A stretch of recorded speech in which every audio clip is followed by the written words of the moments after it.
నమస్తే, welcome to Sakshi live. This is Shahida. So మనం ఆరోగ్యంగా ఉండాలంటే మన జీర్ణ వ్యవస్థ కూడా ఆరోగ్యంగా ఉండాలి. అయితే ఇప్పుడు మన జీవన శైలి మారిపోయింది, మన ఫుడ్ హ్యాబిట్స్ మారిపోయాయి, ఎక్సర్సైజ్ లేదు. సో దీంతో చాలా చాలా ప్రాబ్లమ్స్ వస్తున్నాయి.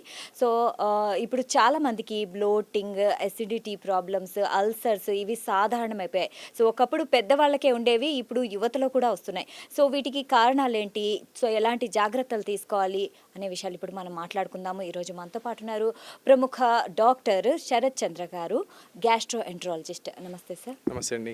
సార్, ఫస్ట్ గ్యాస్ట్రోఎంట్రాలజీ విభాగంలోకి ఏంటి అసలు ఏంటి గ్యాస్ట్రోఎంట్రాలజీ? సో గ్యాస్ట్రోఎంట్రాలజీ అంటే మనకి ఆల్మోస్ట్ మన డైజెస్టివ్ సిస్టమ్ మొత్తం అండి. అంటే కమింగ్ ఫ్రమ్ మౌత్ నుంచి ఈ food pipe, stomach, small intestine, large intestine and even ఈ యానరెక్టల్ ప్రాబ్లమ్స్ ఇవన్నీ కూడా గ్యాస్ట్రోఎంట్రాలజీ కిందకు వస్తాయి. ఇంకా లివర్ జాండీస్ అండ్ లివర్ సమస్యలు కానీ, ప్యాంక్రియాస్ అంటే క్లోమగ్రంథి, సో ఇలాంటి ప్రాబ్లమ్స్ ఇవన్నీ కూడా ఈ మెడికల్ గ్యాస్ట్రోఎంట్రాలజీ విభాగం కిందకి వస్తాయి అన్నమాట. వీటిలో వచ్చే ప్రాబ్లమ్స్ అన్నిటినీ మేము రెగ్యులర్గా మా ఓపీడీలో కానీ ఇన్పేషెంట్స్లో కానీ చూస్తూ ఉంటాం. ఓకే, అయితే మీ దగ్గరికి ఎక్కువగా ఎలాంటి సమస్యలతో వస్తారు? మేము డే టు డే ఓపీడీలో ఎక్కువ చూసే ప్రాబ్లము గ్యాస్. సో గ్యాస్ అంటే ఇండైజెషన్ అని, లేకపోతే కడుపులో మంట, ఛాతీలో మంట, ఇట్లా డిఫరెంట్ పేర్లతో వాళ్ళకి వచ్చే మెయిన్ ప్రాబ్లమ్ వచ్చేసరికి ఈ జీఈఆర్డి అంటారండి. అంటే గ్యాస్ట్రో ఈసోఫేజియల్ రిఫ్లెక్స్ డిసీజ్ అంటారు. ఇది చాలా కామన్గా చూస్తాం. సెకండ్ మోస్ట్ కామన్ కంప్లైంట్ వచ్చేసరికి మలబద్ధకం ఆర్ కాన్స్టిపేషన్.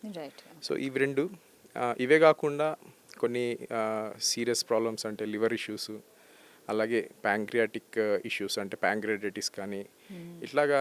అండ్ ఈ మధ్య కాలంలో మేము ఎక్కువ చూస్తుంది ఈ ఆల్కహాల్ ప్రాబ్లమ్స్. సో ఇవన్నీ కూడా మేము జనరల్గా మా డే టు డే ఓపీడీస్లో చూసే కేసెస్ అన్నమాట. అయితే సార్, ఇప్పుడు యువతలో ఈ మధ్య కాలంలో ఎక్కువగా గ్యాస్, ఎసిడిటీ, సో అల్సర్స్, ఈ ప్రాబ్లమ్స్, బ్లోటింగ్ ఆల్సో, సో ఇవన్నీ ఎక్కువ అనిపిస్తుంది కదా. సో ఎందుకు, రీజన్ ఏంటి? సో ఇది చెప్పాలి అంటే ఫస్ట్ మన లైఫ్ స్టైల్ డైట్ గురించి మాట్లాడుకోవాలి. సో లైఫ్ స్టైల్ డైట్ అనేది మనం ఉండాల్సినట్టు ఎవరు ఉండట్లేదు. సో ప్రాబబ్లీ మీరు నేను కూడా టైంకి తినం because of our busy schedules.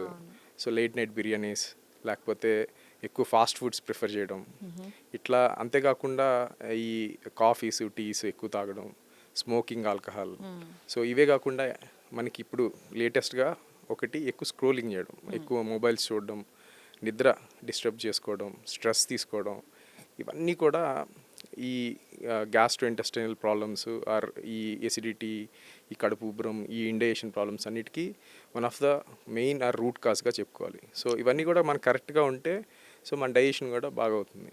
Okay, అంటే మన అన్హెల్దీ లైఫ్ స్టైలే దీనికి. అన్హెల్దీ లైఫ్ స్టైల్ మీరు అంటిల్ అన్లెస్ 90% ఆర్ 95% మీ లైఫ్ స్టైల్ డైట్ కనుక మీరు కరెక్ట్ చేసుకుంటే, చిన్న మిస్టేక్స్, సో మీకు అసలు ఎసిడిటీ, గ్యాస్ ఆర్ టాబ్లెట్స్ వాడాల్సిన అవసరం కూడా ఉండదు. సో ఇది మనం తెలుసుకొని ఎప్పుడైతే మనం దాని మీద ఫోకస్ చేస్తామో ఆటోమేటిక్గా ఈ గ్యాస్ టాబ్లెట్స్ అవసరం ఉండదు. లేకపోతే it will be like part of our life. పొద్దున్నే లేసి మనం ఒక గ్యాస్ టాబ్లెట్ వేసుకొని స్టార్ట్ చేయాల్సిన పరిస్థితి ఏర్పడుతుంది. ఇప్పుడు చాలా మంది అలాగే కూడా చేస్తున్నారు. అండ్ ఆల్సో ఇప్పుడు చాలా మంది యాంటాసిడ్ టాబ్లెట్ వాడుతున్నారు. సో అది సేఫే అంటారా? సో యాంటాసిడ్స్ మేము జనరల్గా ఒక 4 వీక్స్కో 8 వీక్స్కో అట్లాగా ప్రిస్క్రైబ్ చేస్తాం. సో అన్ఫార్చునేట్లీ పేషెంట్స్ ఏమనుకుంటారంటే ఒకసారి రాస్తే ఒక 2 years 3 years వాళ్ళు గ్యాస్ అనిపించినప్పుడల్లా వేసుకోవడం, కొనుక్కోవడం, ఇది కంటిన్యూ చేస్తూ ఉంటారు. ఇది చాలా మంచిది కాదండి. సో లాంగ్ టర్మ్గా కనుక ఈ గ్యాస్ట్రిక్ ట్యాబ్లెట్స్ కనుక వాడితే సో చాలామందికి ఈ మినరల్ అబ్జార్ప్షన్ ప్రాబ్లమ్స్ అంటే ఈ కాల్షియం, మెగ్నీషియం ఇవన్నీ కూడా బాడీలో అబ్జార్ప్షన్ కావడానికి మనకి యాసిడ్ అనేది కావాలి. సో అది తగ్గిపోవడం వల్ల బోన్స్ వీక్ అవ్వడం కానీ, muscles irritation, nerves irritation, sleep problems రావడం, అలాగే మనకి ఈ విటమిన్ B12 వీటికి కూడా యాసిడ్ కావాలి. సో ఇవన్నీ కూడా తగ్గిపోతాయి, బోన్స్ వీక్ అవుతాయి, ఫ్రెజైల్ అయిపోతాయి.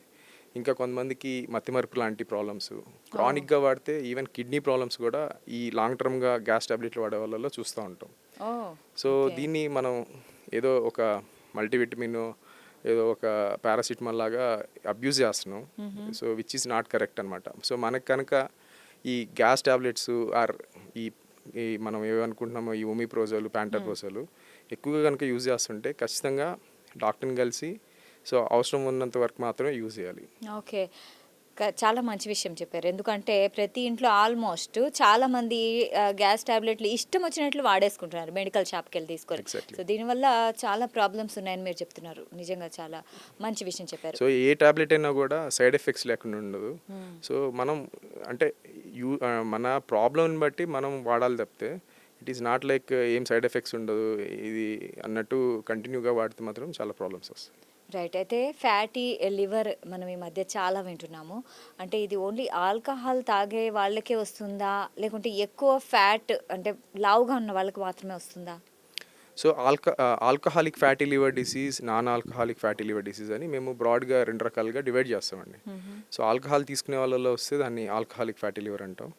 సో నాన్ ఆల్కహాలిక్స్ అంటే బాగా ఓవర్ వెయిట్ ఉండడం, లేకపోతే డయాబెటీస్ ఉండడం, లేకపోతే మనకి బీపీ బ్లడ్ ప్రెషర్ ఎక్కువ ఉండడం, అలాగే కొలెస్ట్రాల్ ప్రాబ్లమ్స్. సో ఇలాగా ఉండి వాళ్ళకి ఫ్యాటీ లివర్ ఉంటే దాన్ని non alcoholic fatty liver disease అంటారు. సో మన ఇండియా అనేది డయాబెటీస్ క్యాపిటల్. ఓవర్ వెయిట్ కూడా ఇప్పుడు మీరు చూస్తుంటే ఎవ్రీ నలుగురిలో 2-3 ఓవర్ వెయిట్తో ఉన్నారు. ఒబెసిటీ కూడా చాలా ఎక్కువైపోయింది.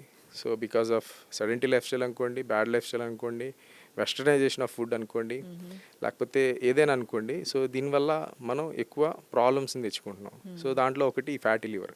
ఫ్యాటీ లివర్ అనేది ఓన్లీ లివర్లో కొవ్వు చేరడం అనేది ప్రాబ్లం కాదండి. It is A overall metabolic problem. అంటే మీ బాడీ మెటబాలిజమ్స్ సరిగ్గా అంటే ఈ ఫ్యాటీ మెటబాలిజం కానీ లేకపోతే ఇన్సులిన్ మెటబాలిజం కానీ ఈ ప్రాబ్లమ్స్ వల్ల మీకు లివర్లో కొవ్వు చేరుతుంది అని.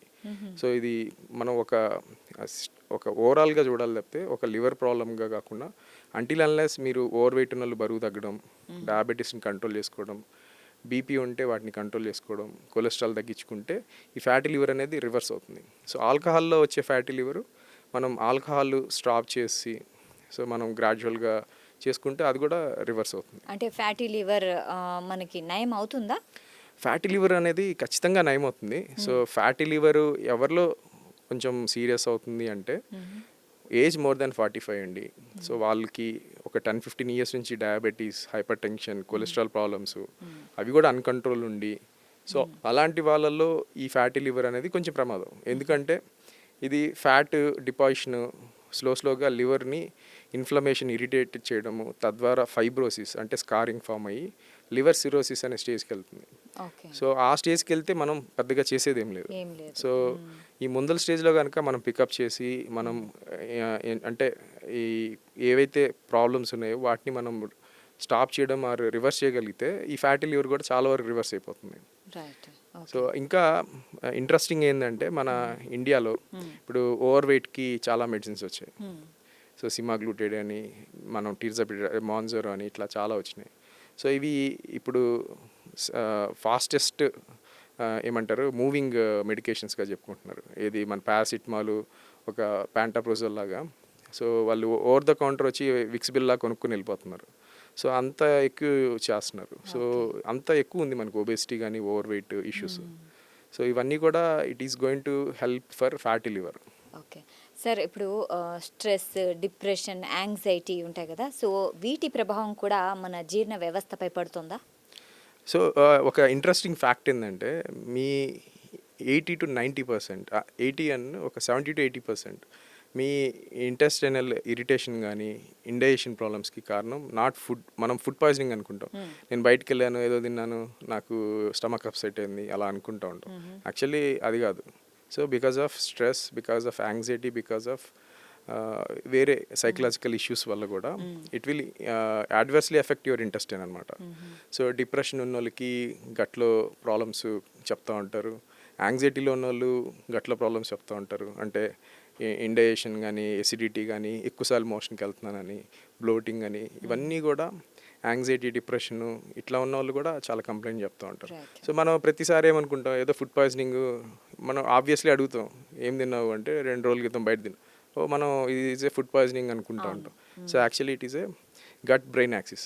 So Okay. Because of stress, because of anxiety మీ ఇంటెస్టైన్స్ మాల్ ఫంక్షన్ అవుతుంది. ఓకే. అయితే కొన్ని ఉద్యోగాలు ఉంటాయి. వాళ్ళు లేట్ నైటే తినాల్సి వస్తుంది. అండ్ కొంతమందికి అలవాటు కొంచెం లేట్‌గా తింటారు. అండ్ తిన్న వెంటనే పడుకుంటారు. సో, ఈ అలవాట్ల వల్ల కూడా జీర్ణ వ్యవస్థపై ఏమన్నా ప్రభావం చూపిస్తుందా? సో ఆబ్వియస్లీ మీకు మనకి ఎప్పుడైతే ఈ సూర్యుడు అంటే ఉదయించిన దగ్గర నుంచి అస్తమించి. సన్సెట్ అయ్యే వరకు మధ్యలో తింటే మనకి మన ఎంజైమ్స్ కానీ హార్మోన్స్ కానీ it will be in the peak. Okay. So మీ బాడీ అనేది మంచిగా డైజెషన్ అవుతుంది. సో లేట్ నైట్ మీ బాడీ అనేది రెస్ట్ మోడ్లోకి వెళ్ళాలి.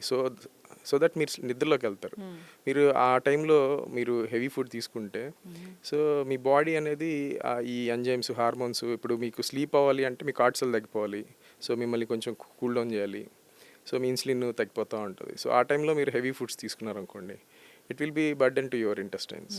సో దానివల్ల ఈ 25-30 ఇయర్స్కే మనం ఫ్యాటీ లివర్, డయాబెటీస్ రావడం, ఈ ఓవర్ వెయిట్, హార్ట్లో స్టంట్స్ పడడం, ఇవన్నీ కూడా because of miss match of food అనమాట.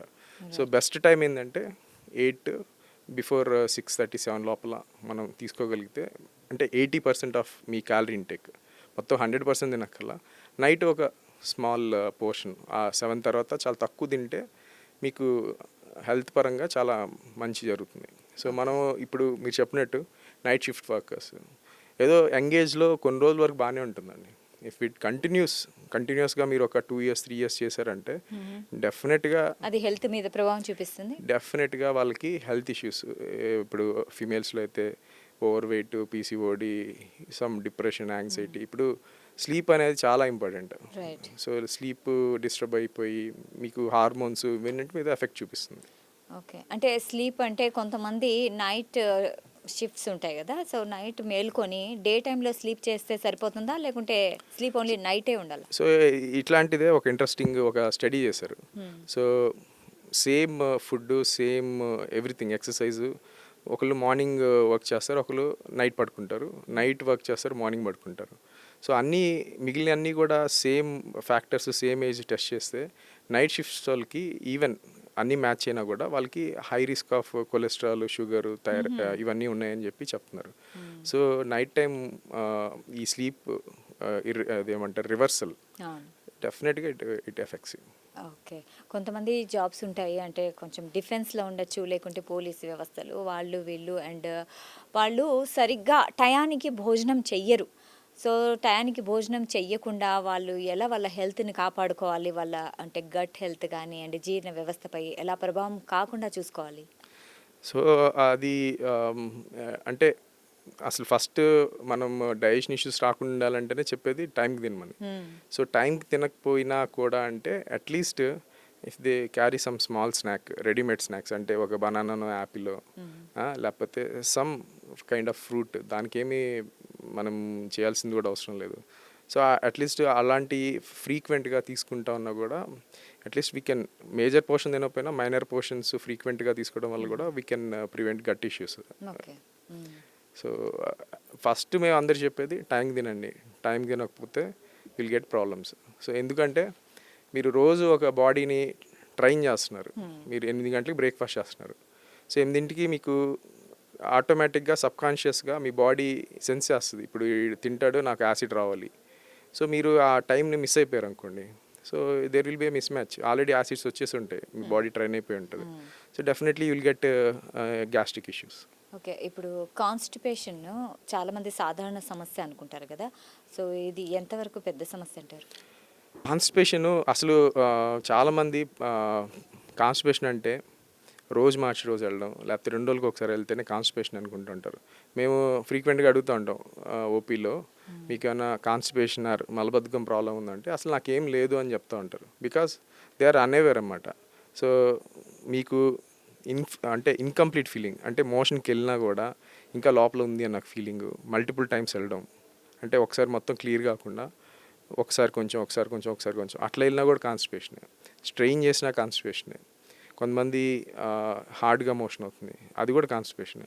సో మనం ఎంతసేపటికి నేను రోజు మోషన్ వెళ్తాను నాకు కాన్స్టిపేషన్ లేదు అనుకుంటారు, అది కాదనమాట. సో వీటిలో ఏ ఒక్క సిమ్టమ్ ఉన్నా కూడా దాన్ని కాన్స్టిపేషన్ అంటారు. రైట్. సో కాన్స్టిపేషను చాలా ఎఫెక్ట్ ఉంటుంది మీ బాడీ మీద. సో ఫర్ ఎగ్జాంపుల్ మనకి బాడీలో ఫామ్ అయ్యే టాక్సిన్స్ బాడీ నుంచి బయటికి ఏదర్ యూరిన్ కానీ మోషన్ ద్వారా కానీ బయటకు వెళ్ళాలి, రైట్? సో మీరు ఇమాజిన్ చేయండి, ఒక 2 days యూరిన్కి వెళ్ళలేదనుకోండి, సో మీ బాడీ అంతా టాక్సిన్స్ నిండిపోతుంది. అలాగే మోషన్ కూడా, ఆ మోషన్ కనుక బయటకు వెళ్ళకపోతే ఆ టాక్సిన్స్ ఆ ఇంటెస్టైన్లో నుంచి మళ్ళీ it will leak into the blood and it will affect your kidneys, liver, heart and brain in long run. So gut health బాగుంటే మీ ఓవరాల్ హెల్త్ బాగుంటుంది. లేకపోతే it will irritate you, it will cause lot of trouble అనమాట. So motion సరిగ్గా కాకపోతే bloating తినలేకపోవడం, so చాలా సైకలాజికల్గా కూడా చాలా ఎఫెక్ట్ అవుతూ ఉంటాం. So it not only physical, psychologically and ఈ డే టు డే యాక్టివిటీస్ అన్నీ హ్యాంపర్ అవుతాయి. అయితే డాక్టర్, బయట ఫాస్ట్ ఫుడ్ కానీ ప్రాసెస్డ్ ఫుడ్ కానీ తింటుంటే సో ఇది ఏమన్నా హెల్త్ ఇష్యూస్ వచ్చే ప్రాబ్లం ఉందా? ఫాస్ట్ ఫుడ్స్ అండ్ ఈ బయట ఫుడ్స్ ఖచ్చితంగా అండి. సో మీకు ఫాస్ట్ ఫుడ్స్లో హైజీన్ మన ఇండియాలో చాలా వరకు ఈ గ్యాస్ట్రిక్ ఇష్యూస్కి కారణం హెచ్ పైలోరీ అనే ఒక బ్యాక్టీరియా. సో జనరల్గా ఎవరైతే బయట ఎక్కువ ఫుడ్స్ తింటూ ఉంటారో, ఈ fast foods, road side foods, hygiene అనేది మీరు ఇమాజిన్ చేసుకోవచ్చు. అంటే అందరినీ అన్ను, బట్ ఆ ఇంగ్రీడియంట్స్ కానీ, ఆ వాటర్ యూసేజ్ కానీ, ఆ ప్లేట్స్ కానీ, సో ఇవన్నీ కూడా మల్టిపుల్ టైమ్స్ యూజ్ చేసినవి ఉంటాయి, రైట్? సో క్లీనింగ్ కూడా టైం ఉండదు. సో అలాంటి ప్లేట్లో మళ్ళీ రిపీటెడ్గా ఒకరు తిన్నది ఇంకోటి తింటూ ఉంటారు. సో అలాగా మనకి ఎక్కువ గట్ ఇన్ఫెక్షన్స్ కానీ, సిక్ అవ్వడానికి కానీ చాలా ఎఫెక్ట్ అనేది ఉంటుంది. సో ఈ క్వాలిటీ ఆఫ్ ఇంగ్రీడియంట్స్, ఆయిల్ కానీ, ఇప్పుడు మనం ఈ కారాలు, ఈ మన ఏమంటారు చైనీస్ సాల్ట్, ఇలాంటివన్నీ యూజ్ చేస్తూ ఉంటారు, చీప్ క్వాలిటీ. సో అవన్నీ టేస్ట్ బాగుంటాయి, but if you consume for long term, slowly me overall health తప్పకుండా ప్రాబ్లం అవుద్ది. అండ్ రిపీటెడ్గా ఆయిల్ని యూజ్ చేయడం వల్ల కూడా it will create problems. Okay, అంటే ఆయిల్ని అంటే మరగబెట్టి షాప్స్లో వాళ్ళు ఆయిల్ని కంటిన్యూస్గా చేస్తారు కదండి. ఇప్పుడు మనం ఇంట్లో అంటే 1 time 2 times చేసి డిస్కార్డ్ చేసి కొత్తది యూజ్ చేస్తాం. కానీ బయట కమర్షియల్గా it is not going to, వాళ్ళకి అది అలా చేస్తే ఫైనాన్షియల్లీ దే కాంట్ సస్టైన్. మన ఆ ప్రోడక్ట్ అంత తక్కువకి ఇవ్వాలి అంటే, సో ఇట్లాంటివన్నీ చేయాల్సి వస్తుంది. సో అట్లాంటివి చేయడం వల్ల అన్నెసరీగా రిపీటెడ్గా ఇవే యూజ్ చేయడం వల్ల క్యాన్సర్ రిస్క్ కూడా పెరుగుతూ ఉంటాయి. సో ఫాస్ట్ ఫుడ్స్ అనేది once in a while enjoy చేయడానికి బాగానే ఉంటుంది. సో బట్ కంటిన్యూస్గా మనం ఫాస్ట్ ఫుడ్స్, జంక్ ఫుడ్స్ కనుక తీసుకుంటే డెఫినెట్లీ హెల్త్ అనేది ఇబ్బంది. ఓకే, అయితే ఈ మధ్యకాలంలో గట్ హెల్త్ గురించి బాగా వింటున్నాం. అసలు గట్ హెల్త్ అంటే ఏంటి, ఆరోగ్యంగా ఉంచుకోవడానికి ఏం చేయాలి, మంచి జాగ్రత్తలు? యా తప్పకుండా. సో గట్ హెల్త్ అంటే, సో మీకు ఇంటెస్టైన్ అనేది ఈజ్ నాట్, అంటే మన ఈ స్టమక్, ఇంటెస్టైన్స్ అంటే ఇది కాదండి గట్ అంటే. దీని లోపల మనకు కనపడి చాలా మైక్రో ఆర్గానిజమ్స్ ఉంటాయి, అవి సూపర్ హీరోస్. సో మీ బాడీలో trillions and billions of bacteria, viruses, parasites అన్నీ ఉంటాయి. సో ఆల్మోస్ట్ మీ శరీరంలో ఉండే సెల్స్ కంటే కూడా 10 times ఎక్కువ ఉంటాయి అవి. సో ఫ్రమ్ మౌత్ నుంచి oral cavity, oesophagus, stomach, large ఇంటెస్టైన్లో ఇవి ఉంటాయి. సో ఇవి మీతో పాటు అవి కూడా జీవిస్తున్నాయి మీ బాడీలో. సో అవి ఉండడం వల్ల మీరు హెల్తీగా ఉన్నారు. సో అవి హెల్తీగా ఉండడమే గట్ హెల్త్. సో అవి హెల్తీగా ఉండాలి అనే కాన్సెప్ట్ ఇప్పుడు చాలా పాపులర్ అవుతుంది. సో గట్ హెల్త్ బాగుంటే ఈవెన్ మెటబాలిక్ ప్రాబ్లమ్స్ రావు, ఆటోఇమ్యూన్ ప్రాబ్లమ్స్ రావు, ఇమ్యూన్ సిస్టమ్ బాగా వర్క్ చేస్తుంది. సో ఇట్లా చెప్తున్నారు. సో ఇంకా ఇంట్రెస్టింగ్ ఏంటంటే మీ ఇంటెస్టైన్ అనేది ఇది సెకండ్ బ్రెయిన్. సో ఇది బాగుంటే ఇది బాగుంటుంది, లేకపోతే దీని గురించి వరి అవుతూ ఉంటారు చాలామంది. సో నాకు డైజెషన్ ఇష్యూస్ ఉన్నాయి, నాకు అది ఉంది, ఇది ఉందని. సో గట్ అనేది అండ్ మీ ఇంటెస్టైన్లో ఇమ్యూన్ సెల్స్ చాలా వరకు ఇంటెస్టైన్లోనే ఉంటాయి. సో అవి మీ ఇమ్యూన్ సెల్స్ని ట్రైన్ చేస్తూ ఉంటాయి. ఈ బ్యాక్టీరియా అవి అన్నీ కూడా ట్రైన్ అవుతూ ఉంటాయి. సో గట్ అనేది ఈజ్ నాట్ అబౌట్ ఇంటెస్టైన్లో ఉండే మైక్రో ఆర్గానిజమ్స్ అవి హెల్తీగా ఉండాలి. అవి హెల్తీగా ఉంటే మనకి ఇమ్యూన్ సిస్టమ్ బాగా పనిచేస్తుంది. అలాగే మనకి ఆటోఇమ్యూన్ ప్రాబ్లమ్స్ రావు. మనకి కావాల్సిన మైక్రో న్యూట్రియంట్స్ కొన్ని విటమిన్ B12 కానీ, ప్రోపియోనిక్ యాసిడ్ అని ఇలాంటివి అవి they are good for your intestines. అవి ప్రొడ్యూస్ అవుతూ ఉంటాయి. అలాగే మీకు మైండ్ కూడా బాగుంటుంది. రైట్. అయితే డాక్టర్ ఇప్పుడు ఆల్కహాల్ అండ్ స్మోకింగ్ వల్ల డైజెషన్ మీద ప్రభావం పడుతుందా? ఆబ్వియస్లీ అండి. అసలు alcohol, there is no doubt, alcohol and smoking. So చాలామంది అంటే ఆల్కహాల్ తాగేవాళ్ళు కానీ స్మోక్ చేసేవాళ్ళు కానీ కొన్ని హెల్త్ బెనిఫిట్స్ చెప్తూ ఉంటారు. ఫర్ ఎగ్జాంపుల్ స్మోక్ చేస్తే మోడల్ స్మోక్ చేస్తారా వాళ్ళు వెయిట్ గెయిన్ అవ్వరు, లేకపోతే ఇంకోటి చెప్తూ ఉంటారు. So any form of alcohol కానీ ఎనీ ఫార్మ్ ఆఫ్ స్మోకింగ్ కానీ ఈజ్ ఇంజూరియస్ టు హెల్త్. మన గట్టికి వచ్చేసరికి ఆల్కహాల్ అనేది ఒక ఇరిటెంట్ లాగా పనిచేస్తుంది. So gastric issues, digestion issues, అలాగే మనకి కొంతమందికి ఆల్కహాల్ వల్ల డీహైడ్రేట్ అయ్యి కాన్స్టిపేషన్ ఫీల్ అవ్వచ్చు. కొంతమందికి ఆల్కహాల్ గట్ ఇరిటేట్ అయ్యి డయేరియా కూడా కంప్లైంట్ చెప్తూ ఉంటారు. అంటే హెవీ పార్టీస్ అయిన తర్వాత రోజు చాలామంది ఏదో గట్టి ఇష్యూ, ప్యాన్ వేసుకోవడమో ఈనో తాగడం ఏదో ఒకటి చేస్తూ ఉంటారు. ఏదర్ సిక్ అవుతూ ఉంటారు, హెడ్ ఏక్స్, డీహైడ్రేషన్ ఇవన్నీ వస్తూ ఉంటాయి. So definitely it is short టర్మ్గా లాంగ్ టర్మ్గా రెండింటికి మంచిది కాదు.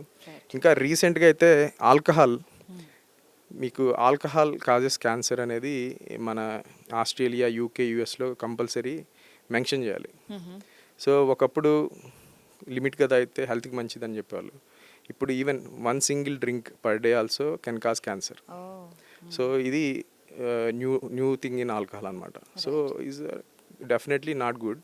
అండ్ స్మోకింగ్, ఆబ్వియస్లీ స్మోకింగ్లో మీకు ఆల్కహాల్ స్మోకింగ్ రెండు చేస్తే దాని క్యాన్సర్ ఎఫెక్ట్స్ కానీ దాని బ్యాడ్ ఎఫెక్ట్స్ కానీ 1+1 కాదు, 1+1 11 అవుతుంది అక్కడ. So it is both or not good. Okay. కొంతమంది అది స్మోకింగ్ చేస్తే మోషన్కి వెళ్దాం, పొద్దున్నే లేసి ఆ స్మోకింగ్ వాష్రూమ్కి వెళ్ళే ముందులో యూజ్ చేయడం ఇట్లాంటివి చేస్తుంటారు. But any form of alcohol, tobacco, anything is not good. Okay. ఇప్పుడు చిన్నపిల్లల్లో కూడా ఇలాంటి డైజెషన్ ప్రాబ్లమ్స్ చాలా ఎక్కువ చూస్తున్నాము.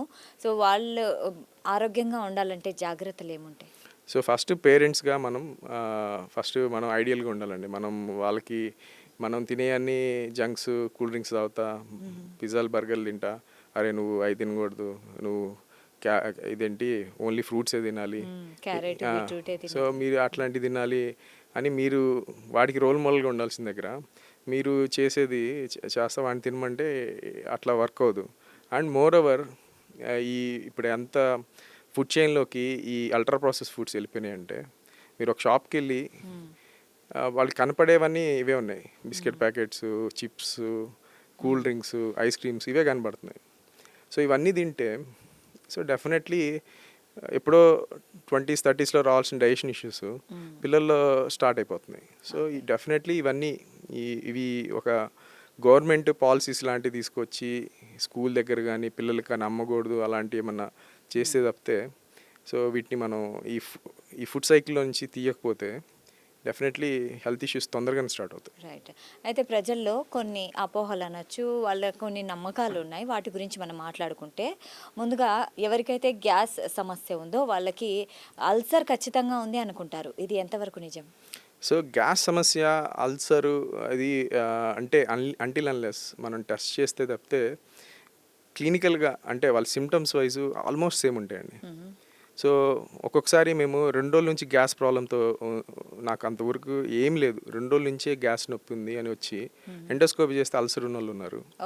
సో నాకు 2 సంవత్సరాల నుంచి గ్యాస్ ప్రాబ్లం ఉంది, అసలు టాబ్లెట్ వేయకపోతే నేను ఏం తినలేను తాగలేను అన్న వాళ్ళు కూడా వాళ్ళకి ఎండోస్కోపీ చేస్తే నార్మల్ ఉంటుంది. సో ఇట్లా వెరీ ఓవర్లాపింగ్ సిమ్టమ్స్ ఉంటాయి.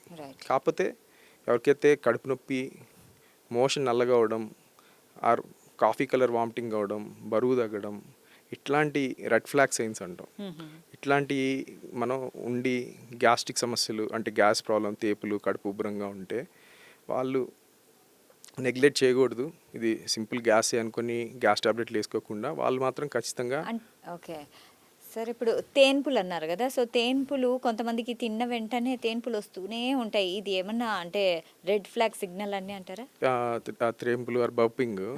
సో మనం బాగా హెవీగా మీల్ చేసినప్పుడు 1 or 2 బర్ప్స్ రావడం అనేది నార్మల్, ఫిజియలాజికల్. కానీ కొంతమంది కంటిన్యూస్గా వస్తుంది. సో కంటిన్యూస్గా రావడానికి there are some reasons. So వాళ్ళలో కొంతమంది ఫాస్ట్గా నమలకుండా మింగేస్తుంటారు. టీవీ చూస్తే ఫాస్ట్గా ఏదో ప్లేకి వెళ్ళాలని ఏదో, అప్పుడు చాలా ఎయిర్ని వాళ్ళు స్వాలో చేస్తారు, అది మళ్ళీ బయటకు వస్తుంది. కొంతమంది ఎక్కువ చూయింగ్ గమ్స్ చూ చేస్తుంటారు, దాంతోపాటు ఎయిర్ వెళ్తూ ఉంటుంది. కూల్ డ్రింక్స్, అలాగే కొన్ని గ్యాస్ ఫార్మింగ్ ఫుడ్స్ ఉంటాయి. ఈ క్యాబేజ్, క్యాలీఫ్లవర్, బ్రోకోలీ ఇవి తిన్నప్పుడు కొంతమందికి జీఈఆర్డీ అనే ఒక ప్రాబ్లం ఉంటుంది, అంటే యాసిడ్ రిఫ్లక్స్. ఓకే. ఈ స్పింక్టర్ అనేది కొంచెం లూజ్ అవడం, ఇది మన ఈసోఫాగస్కి స్టమక్ మధ్యలో దాని లూజ్ అయినప్పుడు కూడా ఎక్కువ బర్బ్స్ వస్తూ ఉంటాయి. ఓకే. కొంతమందికి హెచ్ పైలోరీ అనే ఇన్ఫెక్షన్ వల్ల కూడా బర్బ్స్ ఎక్కువ వస్తూ ఉంటాయి, వాళ్ళు తేపుతూనే ఉంటారు. ఓకే. ఇంకొక ఇంట్రెస్టింగ్ ఏంటంటే సూప్రాగాస్ట్రిక్ బెల్చింగ్స్ అంటారు. కొంతమంది ఈజీగా 100-150 సార్లు బర్బ్ చేస్తూ ఉంటారు. సో అట్లా చేస్తూనే ఉంటారు. సో వాళ్ళకి రాత్రి పడుకున్నాక ఉండదు. సో పొద్దున లేచినప్పుడు మాత్రమే బర్బ్ చేస్తూ ఉంటారు. So it is A voluntary thing, అది ఇన్వాలంటరీ అయిపోద్ది. సో వాళ్ళకి ఇక్కడ డిస్కంఫర్ట్ ఫీల్ అవుతారు. సో ఆ డిస్కంఫర్ట్ని క్లియర్ చేయడం కోసం వాళ్ళు ఎయిర్ని స్వాలో చేసి మళ్ళీ బర్బ్ చేస్తూ ఉంటారు. ఓకే. సో అది వాళ్ళకి మనం అర్థమయ్యేటట్టు చెప్పాలి. కొంచెం సైకలాజికల్ ఇష్యూ ఉంటుంది, కొంత డైటరీ, ఈ ఈటింగ్ హ్యాబిట్స్, ఇట్లాంటి చిన్న చిన్న రీఅష్యూరెన్సెస్తో చాలా వరకు మనం సాల్వ్ చేయొచ్చు. రైట్. సరే, ఇప్పుడు ఉదయాన్నే వేడి నీళ్ళు తాగితే అన్ని ఈ డైజెషన్ ప్రాబ్లమ్స్ అన్నీ పోతాయి అనుకుంటారు, ఇందులో నిజమేంతుంది? అంటే వేడి నీళ్ళు ఈజ్ నాట్ సంథింగ్ ఏమంటారు ఒక సంజీవిని ఆర్ సంథింగ్, బట్ వేడి నీళ్ళకి there are some real benefits కూడా ఉన్నాయి. అంటే మీ మెటబాలిజంని కొంచెం బూస్ట్ చేస్తుంది. అంటే ఎర్లీ మార్నింగ్ లేవగానే వేడి నీళ్ళు తాగాలి, గోరువెచ్చటి నీళ్ళు. గోరువెచ్చని నీళ్ళు తాగొచ్చు. సో ఏ వాటర్ తాగినా కూడా మీకు water has good effect. So వేడి నీళ్ళు వల్ల కొంత మనకి ఈ డైజెషన్ స్టిమ్యులేట్ చేయడం కానీ, ఈ మన మెటబాలిజం కొంచెం యాక్టివేట్ చేయడానికి హెల్ప్ అవుతుంది. కొంతమంది హెవీగా వేడి నీళ్ళు తాగుతారు. హెవీగా వేడి నీళ్ళు తాగితే ఈసోఫేజియల్ క్యాన్సర్ వస్తుంది. సో ఇది ఈ ఫుడ్ పైప్ కాలిపోయి రెగ్యులర్గా వేడి నీళ్ళు మనం ఏది చేసినా కొంచెం ఓవర్గా చేస్తారు కొంతమంది. సో వేడి నీళ్ళు బాగా కాలే తాగి తాగి ఈ ఈసోఫేజియల్ క్యాన్సర్. వేడి వేడి ఫుడ్ కూడా కావాలని తింటూ ఉంటారు వాళ్ళు. అంత వేడివి తినకూడదు, అంత వేడివి కూడా తాగకూడదు. So one of the risk factor for oesophageal cancer. So ఇది కూడా మోడరేషన్, ల్యూక్ వామ్ వాటర్, గోరువెచ్చని నీళ్ళు. ఓకే, చాలా బాగా చెప్పారు. అయితే సార్, చాలామంది స్పైసీ ఫుడ్ ఇష్టపడతారు. సో కారం ఎక్కువగా తినే వాళ్ళకి అల్సర్ వస్తుంది అనుకుంటూ ఉంటారు, మరి ఎంతవరకు నిజం? స్పైసీ ఫుడ్స్ కారం ఎక్కువ తింటే అల్సర్స్ రావండి. ఆల్రెడీ అల్సర్ ఉన్న వాళ్ళకి ఇలాంటి ఫుడ్స్ తీసుకుంటే వాళ్ళ సిమ్టమ్స్ పెరగచ్చు. సో యాక్చువల్గా స్పైసీ ఫుడ్, కారాలు are good for health. So మన డైజెషన్ కానీ మెటబాలిజం కానీ అవి హెల్ప్ అవుతాయి. సో అలానే ఎక్సెస్ మన ఈ నాగా చిల్లీస్ ఆ టైప్లో తీసుకుంటే స్టమక్ హోల్ పడుతుంది. సో అంత అదే దేర్ ఈజ్ ఎ డిఫరెన్స్. మంచిది అన్నం అని చెప్పి ఓవర్గా చేయకూడదు. సో ఏదైనా కూడా moderation is the key. Okay. Social మీడియాలో ఇప్పుడు లివర్ క్లెన్జింగ్ జ్యూసులు, డీటాక్స్ జ్యూసులు అనేది కొంచెం వైరల్ అవుతుంది, ఇవన్నీ పనిచేస్తాయా? సో సోషల్ మీడియాలో అంటే ఇప్పుడు లివర్కి డీటాక్స్ అని మనం చాలా కామన్గా చూస్తూ ఉంటాం. సో అసలు లివరే డీటాక్సిఫైయింగ్ ఆర్గాన్ అండి. So it is something like current లాగా. సో మీరు లివర్ బాగా పనిచేయాలి అంటే మీరు చెత్త తినకూడదు, ఆల్కహాల్ తాగకూడదు, ఓవర్ వెయిట్ ఉండకూడదు, మంచి ఫుడ్స్ తినాలి, unnecessary tablets, unnecessary herbal medications ఇట్లాంటివి తీసుకోకూడదు. అవి చేయకపోతే దానిపైన అది నీట్గా చేసుకుంటుంది. సో మీరు ఓవర్గా ఏదో మన వాషింగ్ మిషన్లో వేసి చేస్తే తగ్గిపోద్ది, అది ఓవర్ నైట్ ఇట్లాంటి చాలా జాగ్రత్తగా ఉండాలి జనాలు. అంటే ఓవర్ నైట్ క్లీన్సింగ్లు, ఇట్లా డీటాక్సిఫైయింగ్, ఇట్లాంటి ఇవన్నీ కూడా చాలా క్యాచీగా ఉంటాయి. మీరు ఇది ఒక సిస్టమేటిక్గా ఉంటే మీ ఓవరాల్ హెల్త్, లివర్ బాగా పనిచేస్తుంది. కానీ ఓవర్ నైట్ ఒక టాబ్లెట్, ఒక పసుపు, ఒక అల్లము, ఒక నిమ్మరసమో తాగితే క్లీన్ అయ్యే పరిస్థితి కాదండి. అయితే పాలు తాగితే మనకి ఈ డైజెషన్ ప్రాబ్లమ్స్ వస్తాయి, అల్సర్ వస్తుంది అని చాలామంది అనుకుంటారు. సో మీరేమంటారు? పాలు తాగితే అల్సర్ ఏం రాదండి. పాలు అనేది మనకి it's very good nutrition source. అంటే దాంట్లో క్యాలరీస్ కానీ, ఫ్యాట్ కానీ, విటమిన్స్, కాల్షియం ఇవన్నీ మంచిగా ఉంటాయి. సో బట్ ద థింగ్ ఏంటంటే మనం వయసు పెరిగే కొద్దీ, సో చిన్నప్పుడు మనం కంప్లీట్గా పాల మీద డిపెండ్ అయి ఉంటాం. సో మనకి ఏజ్ వచ్చే కొద్దీ మనం ఫుడ్ని కూడా వాళ్ళకి పిల్లలకి యాడ్ చేసి పాలను తగ్గించేస్తూ ఉంటాం. మన బాడీ కూడా మనలో ఉండే ఈ మిల్క్ డైజెషన్, లాక్టేజ్ అనే ఎంజైమ్ అనేది స్లోగా తగ్గిపోతూ ఉంటుంది. సో దానివల్ల అడల్ట్స్కి చిన్నపిల్లల్లో డైజెషన్ అంత ఈజీగా అడల్ట్స్లో పాలు అరగవు. సో చాలామందికి లాక్టోస్ ఇంటాలరెన్స్ ఉంటుంది చాలామందికి. సో ఏజ్ పెరిగే కొద్దీ మనకి లాక్టోస్ ఇంటాలరెన్స్ అనేది ఎక్కువ చూస్తూ ఉంటాం. సో అంతే తప్పితే పాలు తాగితే అల్సర్స్ కానీ లేకపోతే వేరే ప్రాబ్లమ్స్ ఉండవు. మీకు కనుక సూటబుల్ డైజెషన్ బాగా అవుతుంది, దానివల్ల ఏమి ఇష్యూస్ లేవంటే హ్యాపీగా తీసుకోవచ్చు. ఓకే. ఇక పెరుగు గురించి చెప్పండి. పెరుగు తీసుకుంటే ఎక్కువ డైజెషన్ ప్రాబ్లమ్స్ రావు అంటారు కదా?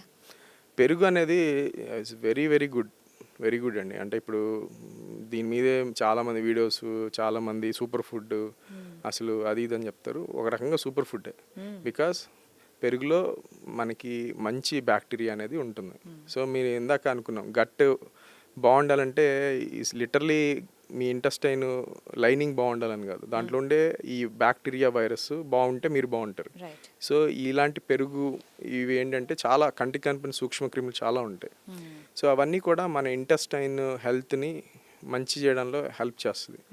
ఇంకా పెరుగు తింటే డయాబెటీస్ కూడా రాదు. It helps in prevention of diabetes. Okay. ఇది మీరు ఈ పెరుగు డబ్బాల మీద ఇట్ ప్రివెంట్స్ డయాబెటీస్ అని రాసుకోవచ్చు అని కూడా యుఎస్ FDA వాళ్ళు చెప్తున్నారు.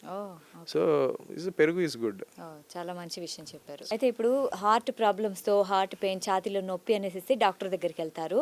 దాని తర్వాత చాలా మందికి అది గ్యాస్తో వచ్చిన పెయిన్ అనేసి తేలుతుంది. ఎలా కనుక్కోవాలి ఇది గ్యాస్తో వచ్చిన పెయినో లేకుంటే ఛాతీ నొప్పి? సో చాలా ఇంపార్టెంట్ క్వశ్చన్ అండి. సో మా దగ్గరికి 70-80% హార్ట్ అటాక్ అనుకొని కార్డియాలజిస్ట్ దగ్గరికి వెళ్ళి వచ్చిన వాళ్ళు ఉంటారు.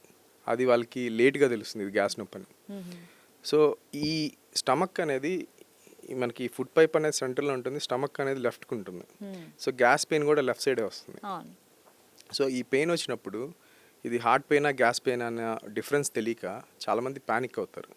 సో దాన్ని ప్యానిక్ అటాక్స్ అంటారు. అంటే కొంచెం ఊపిరి ఆడినట్టు అనిపించడం, కొంచెం గుండె ఫాస్ట్గా కొట్టుకోవడం, కాళ్ళు చేతులు తిమ్మెర్లు చెమటలు రావడం.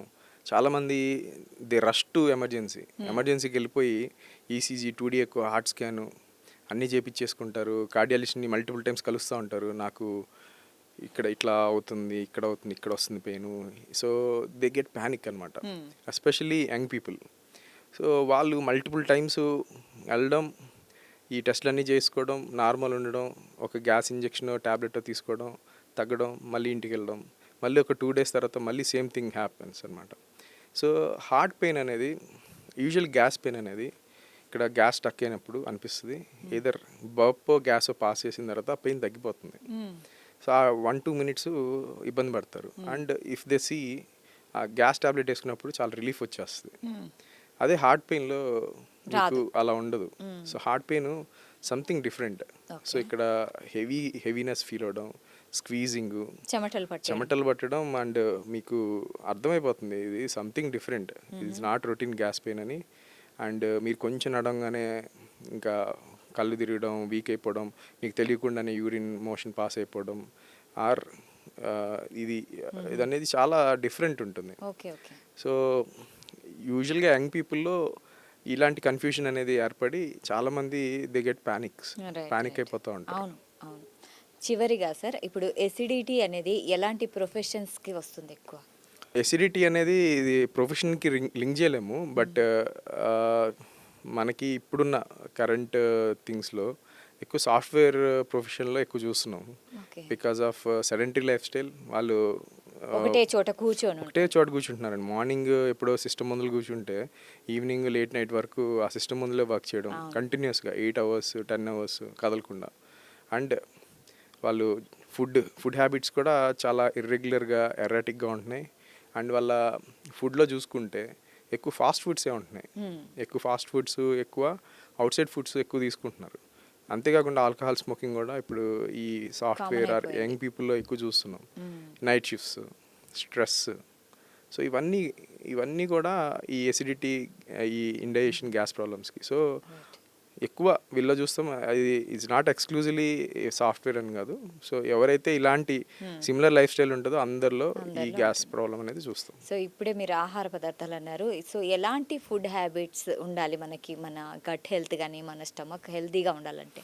సో మనకి సైంటిఫిక్గా మీ గట్ హెల్త్ బాగుండాలి అంటే మీరు ఎంత వెరైటీ ఆఫ్ ఫుడ్స్ తింటే అంత గట్ హెల్త్ అనేది అంత బాగుంటుంది. ఇప్పుడు ఫర్ ఎగ్జాంపుల్ మీకు ఒక ఫారెస్ట్ ఉందండి, అక్కడ టైగర్ లయన్ ఉంది, అది మీట్ తింటుంది. మీకు బఫెలోస్ ఎలిఫెంట్స్ ఉంటాయి, గడ్డి తింటాయి. స్క్విరిల్స్ ఉంటాయి, నట్స్ తింటాయి. అలాగే కొన్ని చెట్ల మీద పండ్లు తినేవి ఉంటాయి. సో ఇట్లా different different animals different foods తింటాయి. అలాగే మీ ఇంటెస్టైన్లో ఉండే ఈ డైవర్సిఫైడ్ బ్యాక్టీరియా ఒక ఫుడ్ మీరు ఒకే ఫుడ్ తీసుకుంటా ఉంటే పని జరగదు. So you have to keep on changing foods.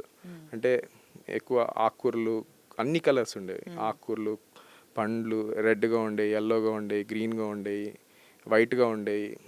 అలాగే ఆకుకూరలు, కూరగాయలు, మనకి రైస్, అలాగే నట్స్, సీడ్స్, బ్రౌన్ చాక్లెట్, ఇలాగ ఎంత డైవర్సిఫైడ్గా మీరు తీసుకుంటే, and along with that ultra process ఫుడ్స్ని దూరంగా, ఆల్కహాల్ని దూరంగా పెట్టుకొని ఇవి చేస్తే మీ గట్ హెల్త్ బాగుంటుంది.